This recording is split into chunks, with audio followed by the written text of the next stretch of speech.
Guys, welcome to the channel. It's Boy, and I appreciate that you're here with me today.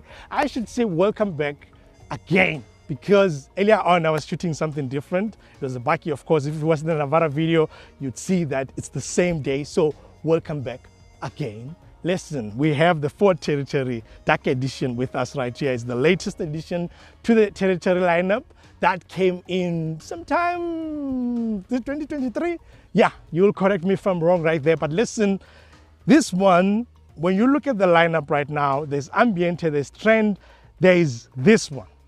The titanium is no longer there. I don't know why Ford dropped it, but the spec is not that different, because this is spec the same, but it's darkened out in some elements, and we'll talk about that when I turn the camera and show you what changed and everything else. Last time on the channel, we had the Trend variant. We said what we said about it. We felt that, yeah, you know what? It's a departure from the typical Ford family, because when it comes to this one, you'll see that some elements look a little bit different to the Ford that you will find maybe that are manufactured in Europe, Thailand, here in South Africa, the US, and so on, because this one was manufactured in China. It wasn't made, or rather taken from some other kind, so on. It was built ground up as a Ford, but it was made in China. The styling as well, it's also synonymous with some cars that we've seen around the road coming from that country as well. But you know what, without further ado, let me show you what is it that it offers, and then we hit the road and talk about it more. Let's go. All right, so here we are. That's the key that you get. Double press here and long press, you will open the tailgate and then lock and unlock. When you look at it in front right here, I like the fact that they paid attention to details, because these are DRLs, and this line, it runs like this and then go all the way to the other side. They didn't want to ruin that by blackening it out. So now they left it as chrome, and it works well with the DRLs. I like that about it. But when you look at it overall, you'll see that the grille blacked out. When you come down here, you see the bumper as well blacked out. By the intakes, blacked out. I don't even think those are intakes. I'm not sure if they're going through, but yeah.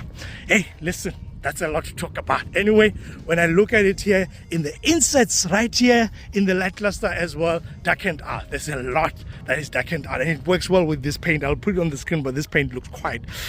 I like this paint. I like it. Coming to the side as well, you'll see that this one is running on 19-inch, because the Trend that we had last time is on 18-inch, and the rims are different to these ones. I like these ones actually. I even like them on the titanium that we had other time as South Africans. Listen, on the side right here, you'll see privacy glass comes as standard as well, and then the mirrors as well, they're blacked out as well. There's camera in there, because this one has 360-degree camera, not only the reverse camera. When you come to the side as well, you'll see that these lights, I think they're smoked compared to the other one, and they look quite good as well. There's some diffuser like here, but I don't think it's doing much.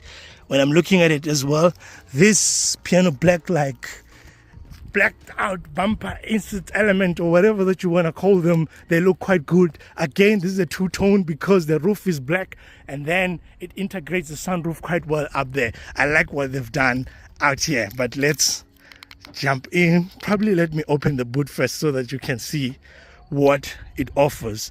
I'll put the space on the screen, but this thing has space for days.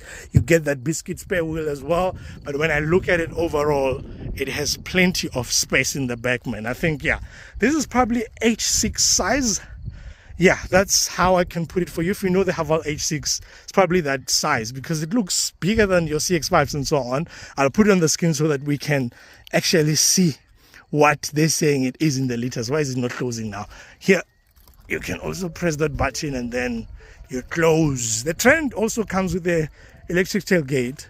What you'll see inside though, it's something that I love so much, man. What they've done here, let me move this thing down there.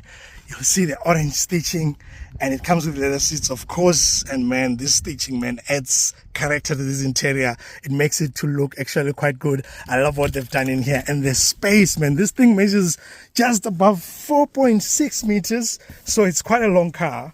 And this is my sitting position right here. And there's plenty of space, man. There's just so much space that even when you put a baby seat in here, you don't even struggle. Like the person in front can still lay back a little bit because there's just plenty of space in here. Coming to the front right here, you'll see that the design elements are still the same as the others, just that there's this orange stitching that they've added.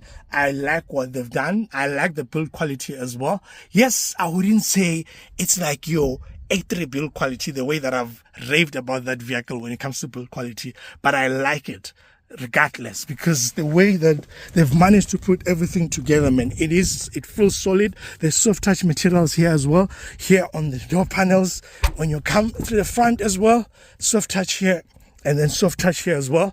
Everything else, the design elements, man, the black roof lining, that's what they've done as well when it comes to Dark Edition, and it comes standard with this panoramic sunroof as well. Yeah, that's what you get when it comes to this one, and I think overall it's just a charming looking car. What we're going to do now is the rest of the spec and everything else. We're going to talk about it when we get to the road. Let's go. Okay, so I find myself in the heart of Joburg. Not even used to Joburg. Those that know me know that I'm always in Pretoria and so on. But hey, still have like 35 minutes. I need to go to Cosmos City somewhere there. And I thought maybe as I'm driving there, we can be talking about this vehicle. And the first thing that I was thinking about, especially when I was on the way right now, was the specs that are on offer here. Because I kept thinking, what is it that I'm going to tell you that is different from other cars? Especially because when it comes to Chinese vehicles, look, if I do this, I promise you, and I ask anyone who hasn't been in this vehicle and they haven't seen it, they will probably mention another brand and not necessarily Ford in this case. Because when you are thinking about a car of this size, these days, since Ford has been dominating a lot in the adventure vehicle space with the Everest, and then with the bikies with the Ranger as well, and they dropped the Kuga a while back, it hasn't been something that people think about when they think about cars like this. And right now they have this territory. I've seen it on the road.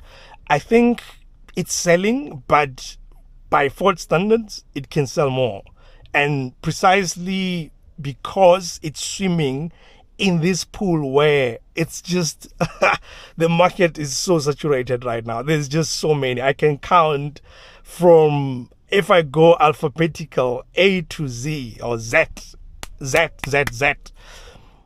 and I'll probably find something in every brand that I can think of. That's the thing that I keep thinking about. So yeah, it's just something that I'm thinking, what is it that I'm going to say that is different from other brands? And you know what, let me just start this thing and then we hit the road. We'll talk about that more.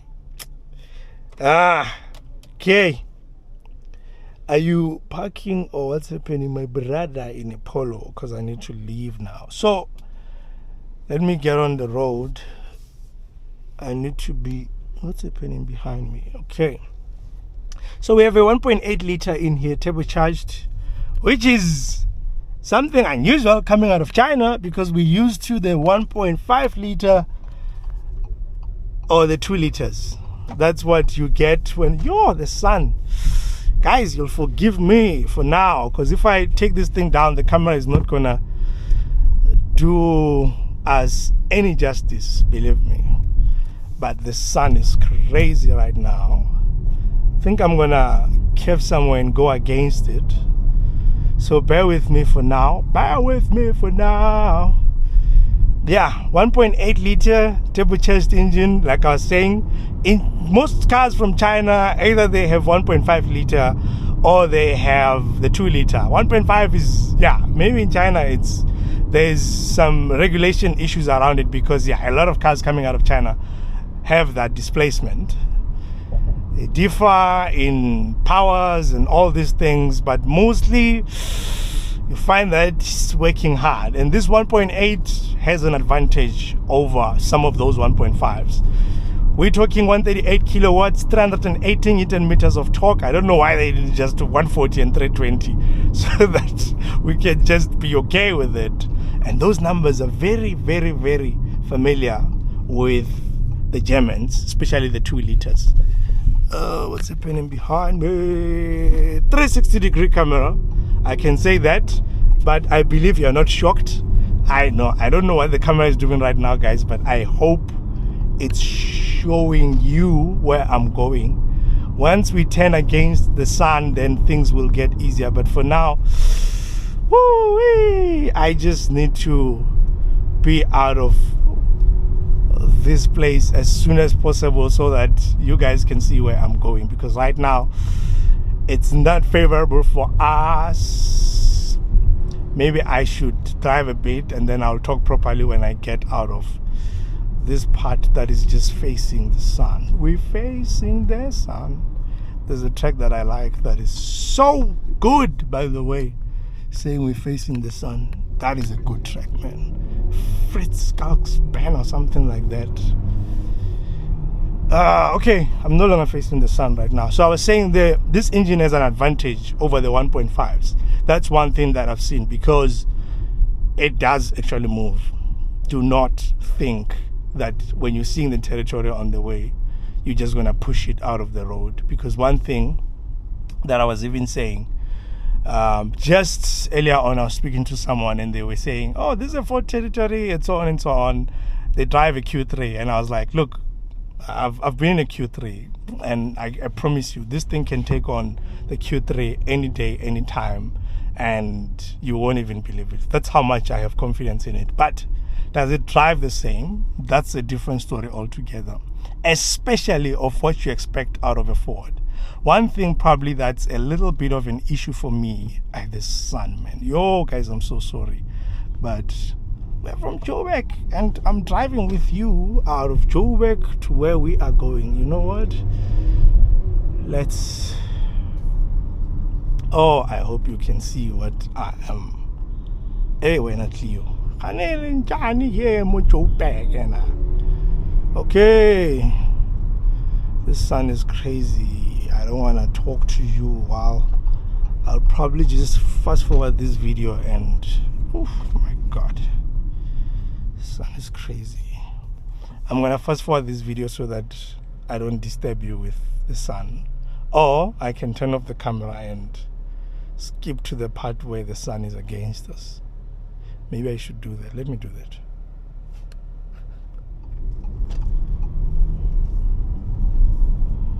Alright, so I've just joined the N17. I'm gonna join the N1 Western Bypass. The sun is hidden somewhere here. Alright, I was still talking about this 1.8 and the advantages that it has over the 1.5s that have flooded the market, because it doesn't struggle to pick up. This 320 Newton meters is actually quite good. It reminds me of the H6, because H6 is one car that I feel with the 2 liter, it's actually performing quite well for everyday drive where you don't feel like you have to push it to do a lot. And that's the same thing that I'm finding here. Why is this place like, oh bad at it's 60? I don't know. The cops will just say, hey my man, what's wrong with you? I'll be like, guys, I don't know this place. But anyway, okay, let's get it down, because there's a lot of cops here. There's like G20 happening right now, and cops are all over. Don't take chances this weekend, because they will take you down. They will take you down. There you go. I think I can get in here. So I was still saying H6, and mainly H6 with their 2 liters. I think it's one vehicle that I am so impressed with in terms of how it drives every day. You don't have to force it. Yes, I can say the same about the Tiggo 8 Pro Max as well.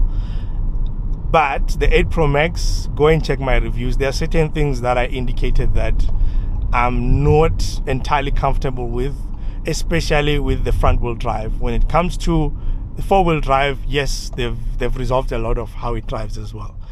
So let's get on to this. You can see it has a 360-degree camera. Did I say that?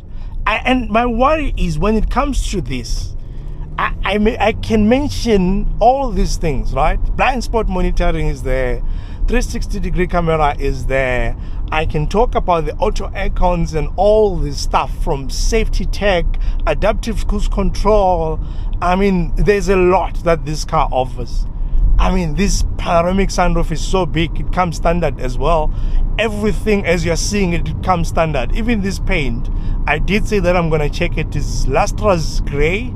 It looks good, as I've indicated in the intro. But there's a lot as well that I'm asking myself, that what is it that I'm going to say that I'm going to shock you with? Because you're not going to be shocked. You've already seen this, especially with cars coming out of China. That is just standard. I can tell you about this bridge and how it has wireless chargings, all this stuff, even the advanced safety tech that is in here.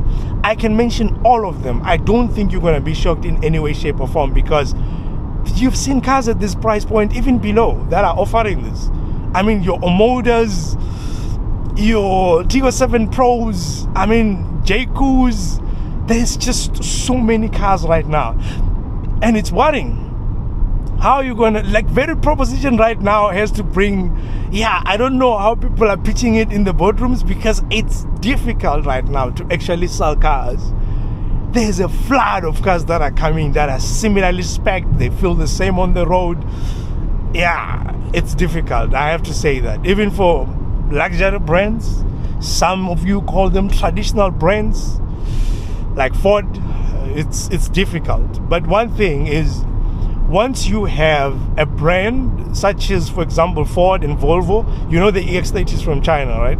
And Ford, in this case, of course, with this one from China as well, you get a backing of a traditional brand of some sort, because all these other names, you don't even know them, or you didn't know them before they came here, like your Leopards and JQs, Omodas. You know, you are getting accustomed to those names. But when it comes to Ford, you know, Volvos and stuff, you're already used to that, and they're backing it. If anything, they're giving the competition a nod to say, you know what, I agree that things that are coming out of China are actually good cars. That's why we can also make them there, and even from the ground up, get a car completed there, bring it to the market and say, listen, we can put our name on this thing and be comfortable that cars coming out of China are all right. That's something that I think is happening here. For example, there's these MGs now. I mean, that is a British brand, but now it's in China.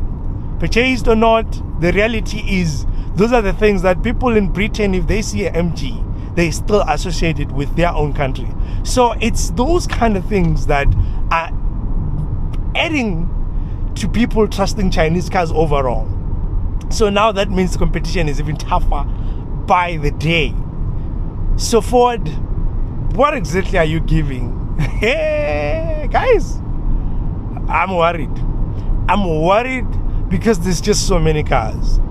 But I can't discredit something that I've said when I did the Audi A3 as well, that the fact that this is a Ford, depending on how much you trust Ford, the brand, the name, you can easily buy this regardless of where it's made, and you'll be like, because it's a Ford and they've built that name for themselves, I'm not gonna run away from it, because I know I can trust Ford, and probably I'm gonna get support if something happens, because I know it's a brand that is likely to stay no matter what happens in the country.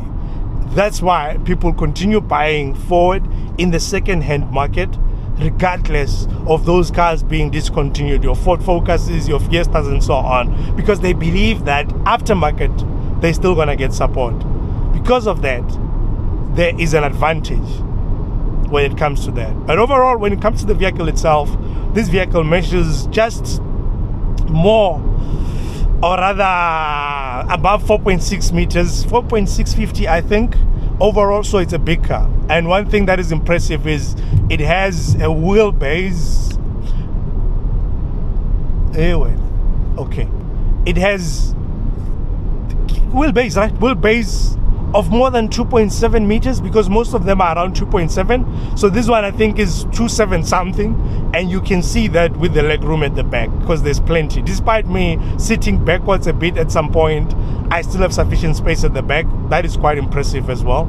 I like that it actually is so spacious. I showed you the boot, I'll put that number in terms of the boot space as well. So there's sufficient spaces overall. Practicality wise, it's probably up there with the best, the biggest. It's just that now you have to think, if I have to get this and I have to go to other brands as well, what is it that they're going to offer, or what is it that this car offers that those ones doesn't offer? And mostly emotional aftermarket, that's where it's going to win. Besides that, I mean, even the fuel consumption is on par with the Chinese vehicles. You know, when you're doing short distances, normally with Chinese cars, you're ranging between 8 and 10, and that's what you'll get in here. Despite it having a bigger tank of around, what, 60 liters, it's still something that you're going to think about when you're buying this car, because yeah, 10 liters for a car that is supposed to be everyday drive like this, it's a little bit, you know, it's a lot. But most of the cars that are coming in right now are coming with similar engines, unless if you're buying the PHEVs, which are more expensive, and you now have to choose. I mean, at a price point of 730 something thousand rands, there's a lot of cars out there that you can get as well. That's why my review here is mainly about competition. I can tell you everything about it, and I think I would be unfair if I said it is much better than your H6, JQ J7, or Kia, what is that? It's not the Sorento, Sportage. So I can't really say it's much better than any of them in any way. If there's anything, I might even have shortcomings, especially on the steering wheel. I mean, this steering wheel, the way it feels to me, it seems like it's trying to, sometimes I even thought it's a lane departure thing that was trying to move me a little bit sometimes when I'm driving. But it seems like it's how the steering wheel is calibrated as well. I'm okay with it. I didn't enjoy it as much in the Trend, and in here, actually this car overall, I understand why it's the top spec, because the Trend variant didn't feel as good to the hands to me, and the material used as well that they've chosen in there, I don't know, if I remember very well, it's not far off, but this somehow feels a touch more premium than the Trend, which is a good thing, because you can see as you go up that at least there's something different that they're adding. And of course they're adding more spec in terms of the tech and features and everything else. So from that perspective, I understand why it costs this much, with Ford associating themselves with the name as well. But the competition, this review is mainly around competition than anything else, because there's just so many cars out there. I mean, the Tiguans of this world, these are the cars that are competing with this. So you can imagine just how much this market is right now. So, hey, it's packed. It's packed. But listen, let me just close up a bit on the car and not necessarily worry about it, because I feel like I've been talking about it and worrying more than talking about the car itself. Guys, it performs well. It's actually quite good. The suspension setup is, as you'll find in many cars of this size, and many cars are coming with McPherson in front, multi-link at the back, and that's what you get in here as well. It's quite comfortable. I like the fact that the insulation is good as well when you are driving. Unfortunately, they put this you call this what? This stuff that you can put that roof box on, and yeah, roof rack, right? Whatever you call this stuff there on top of the sunroof there, on the roof rails that they put there, and it's making some noise. Because of that, that's something that might just bother you a little bit. But remove this stuff, otherwise it's just an accessory, then you have a car that is as quiet as any other Chinese vehicle that you can find out there. I can't even say it's above this or that, because it's literally just like, hey, well, this pothole, any other. And I like the fact that these Goodyear tires, 235/50 R19, they're quite good. They're not loud as well. When you're driving in here, you get soft touch materials all around, so the insulation is quite good as well. So honestly, I can't really say this car is, I'm seeing this car as well, I'm thinking it's a 7-seater coming just below this. Great car as well.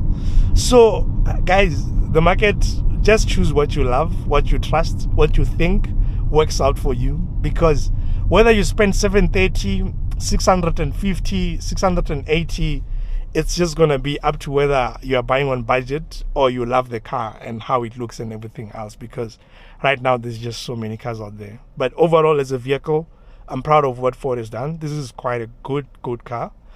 I don't know what else they need to do to convince you to come and get it, but from my side, if it's not competition, I don't think you need to worry about much, besides the fact that when you're driving and you have to drive slow and so on, to pick it up you have to force it a little bit, and then when you're hitting the brakes as well, it seems like it's just a little bit. So you'll get used to that, because it didn't take me a week to get used to that.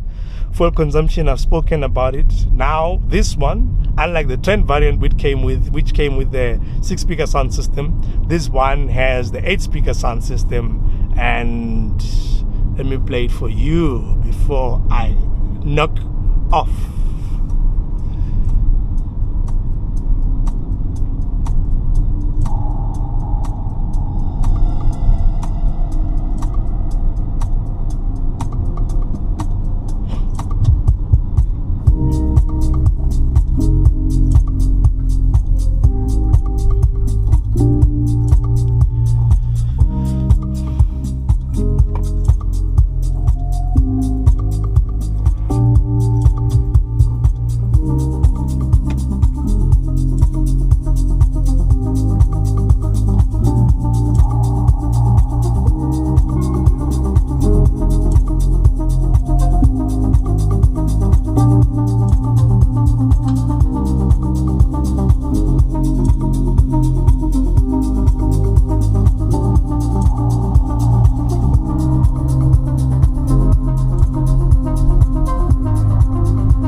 See, I had put it on sport mode right now because it does have some driving modes as well.